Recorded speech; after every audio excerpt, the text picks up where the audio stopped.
Let's talk about Austria and the upgrades we could be seeing there. We do have some confirmed upgrades for the Austrian GP, and it's two big teams with very needed packages to continue trying to fight the very strong McLaren team. In the last GP, McLaren wasn't strongest, but I do expect them to be back here in Austria. It's been strong for them regardless of the year. They've had a good performance here. They brought their biggest upgrade package in 2023, and from then onwards, they've always either been second or first in the development battle. It's a track that looks quite simple on surface, but is rear limited, very tricky on the tires, and a great spot to bring upgrades when it comes to location wise and testing out whether you have a full package to really extract the most pace here in Austria. So with that being said, let's get started into the video. If you're new here, go ahead and subscribe. Go check out the website as well. Austria for the week, put in your predictions. Let's see what you got and whether or not you can win the prizes by the end of the season. Per usual, we're going to start with the teams that are not bringing much. This is going to be a back-to-back. We're going from Austria to Silverstone. That's where you can expect more bigger packages and most of the teams to actually have upgrades. Austria will have some, but the teams that are not bringing anything that's at least confirmed for right now is going to be the team in green Aston Martin, who's actually had a good run of points from the man Fernando Alonso himself. Finally getting something up on the board. The car looks much more compliant than it was in the start of the year. But the other team in green that's actually doing a pretty decent job, wouldn't say it's the worst team, Sauber. Nothing from them. Both teams expected to have something in Silverstone. I'll talk much more about that next week when we're talking about Silverstone upgrades, because I have heard a little bit here and there, but I'll save that for that video. At this point right now, we have nothing confirmed for anybody really in the midfield, including the likes of Williams, Racing Bulls, Alpine, and Haas. Nothing really from them. There are some packages to be expected for those teams, like Williams, in Silverstone, unless something gets brought up earlier, but I haven't heard of that just yet. Looking at our top four teams, the teams that don't have anything confirmed for right now is McLaren and Red Bull, but for McLaren, they have been bringing packages here and there, and I have had some sources reach out to me and say there should be a big package coming within the next couple of races.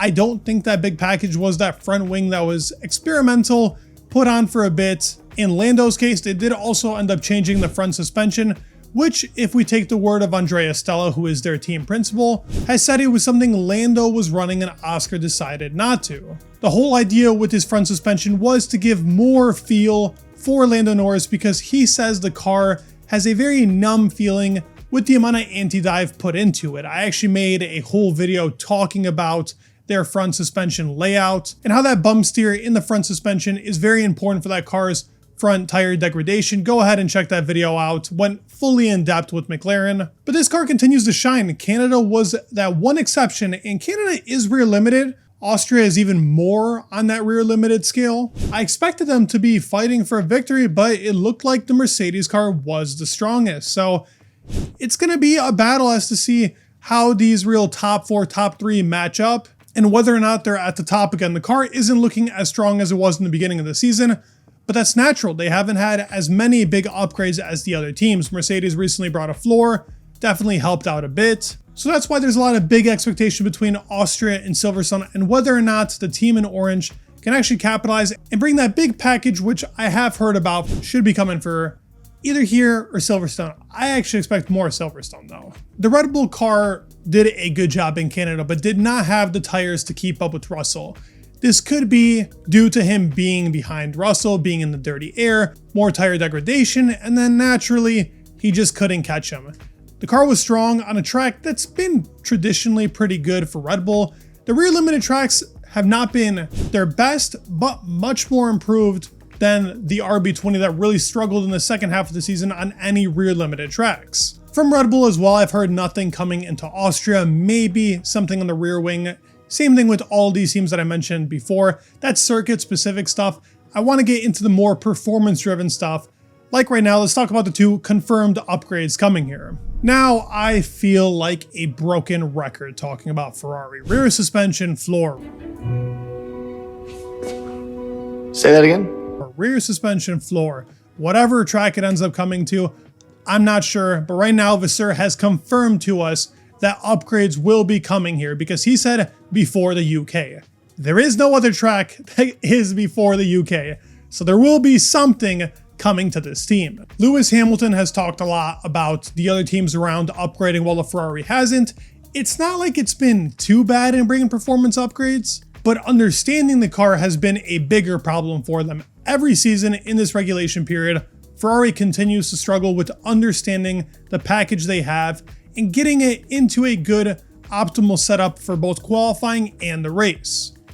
Now, Charles definitely didn't maximize the Canada GP weekend. I believe if he did, let's say he did throw up in pole position, that car probably was on track to win because of dirty air and actually having decent tire degradation. It's those rear limited tracks where Ferrari actually comes alive. They have very good rear deg. It's the front when the graining starts happening. That's when the car isn't at its best. And while I do think it's better on the rear limited stuff, in general, their tire wear has not been the problem. It's about warming up those tires and qualifying, keeping it consistent from sector 1 to 3. And that's why a new floor upgrade is getting introduced. And that's what I do believe we're going to get here in Austria. And if we go off of the words of Frederick Vasseur, then there is a later upgrade in the year. I'm not sure if he's talking about the rear suspension. Maybe we get it here.